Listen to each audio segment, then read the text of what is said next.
Assalamualaikum warahmatullahi wabarakatuh. Perkenalkan, nama saya Siti Fatimah dengan NIM 503230066 dengan program studi Akuntansi Syariah, Fakultas Ekonomi dan Bisnis Islam, mata kuliah Pengantar Manajemen Bisnis Syariah, USPM Angger Hidayat Separ Empar.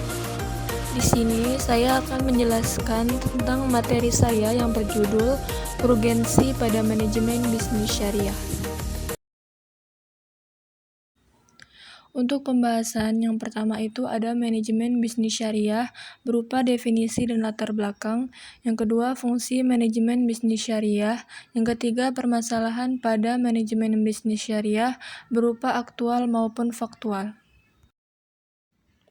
Kemudian, mengapa manajemen bisnis harus dengan konsep syariah? Manajemen bisnis syariah merupakan pendekatan pengelolaan organisasi atau bisnis yang berlandaskan pada prinsip-prinsip syariah Islam. Manajemen bisnis syariah mengintegrasikan prinsip-prinsip syariah Islam ke dalam praktik bisnis modern sebagai respon terhadap tantangan dalam menjalankan bisnis sesuai dengan nilai-nilai etika dan moral Islam di tengah globalisasi ekonomi. Kemudian, ada beberapa faktor yang mendasari perkembangan dan pentingnya manajemen bisnis syariah. Yang pertama, dasar hukum Islam. Manajemen bisnis syariah berakar pada hukum Islam atau fiqh yang mengatur aspek kehidupan, termasuk ekonomi dan bisnis. Prinsip-prinsip ini mencakup larangan riba atau bunga, larangan makanan haram, keadilan sosial, dan transparansi dalam transaksi. Yang kedua, kehendak untuk keadilan dan keseimbangan.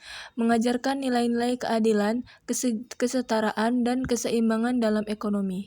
Manajemen bisnis syariah berusaha untuk menerjemahkan nilai-nilai ini ke dalam praktek bisnis sehingga menciptakan lingkungan yang lebih adil dan inklusif.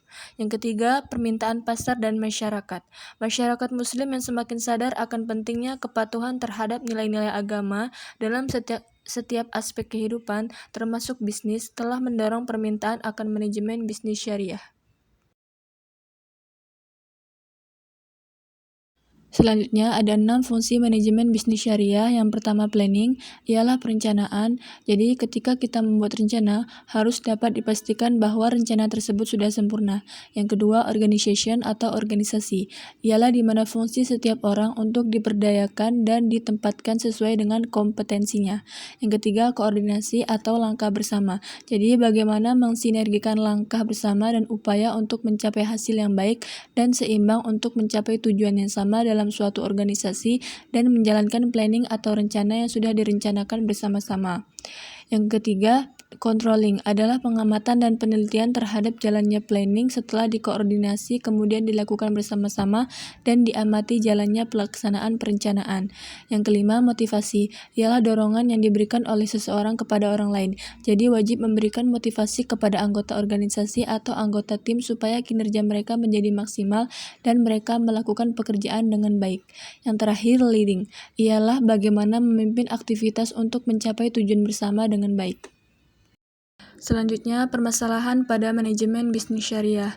1. Permasalahan aktual, yaitu kesesuaian produk dengan prinsip syariah, seperti sebuah bank syariah menghadapi tantangan dalam menawarkan produk investasi yang sesuai dengan prinsip syariah, yaitu memastikan investasi tidak melibatkan riba atau investasi dalam sektor-sektor yang dianggap tidak halal menurut syariah.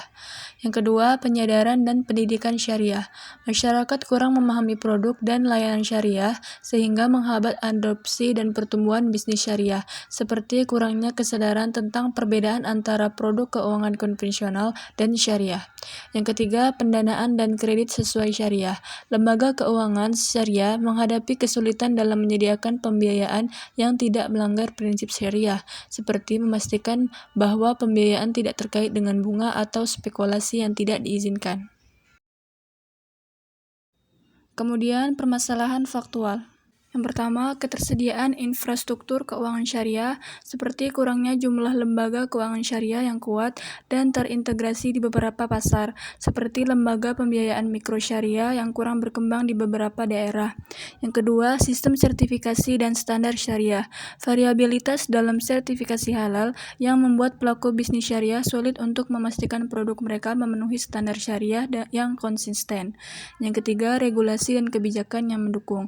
Perbedaan regulasi antar negara terkait dengan prinsip syariah yang menyulitkan bank syariah untuk beroperasi secara internasional tanpa hambatan hukum. Yang keempat, pendidikan dan kesadaran masyarakat. Kurangnya pemahaman masyarakat akan manfaat dan prinsip syariah seperti konsumen yang belum mengenali perbedaan antara produk keuangan syariah dan konvensional. Yang kelima, inovasi produk dan layanan syariah. Keterbatasan dalam pengembangan teknologi keuangan yang sesuai dengan prinsip syariah seperti platform digital yang belum sepenuhnya memenuhi kebutuhan nasabah syariah dalam hal kepatuhan dan kenyamanan. Berikut ini adalah contoh profesi pada manajemen bisnis syariah. Yang pertama, manajer keuangan syariah. Yang kedua, pengelola zakat. Yang ketiga, pengacara syariah.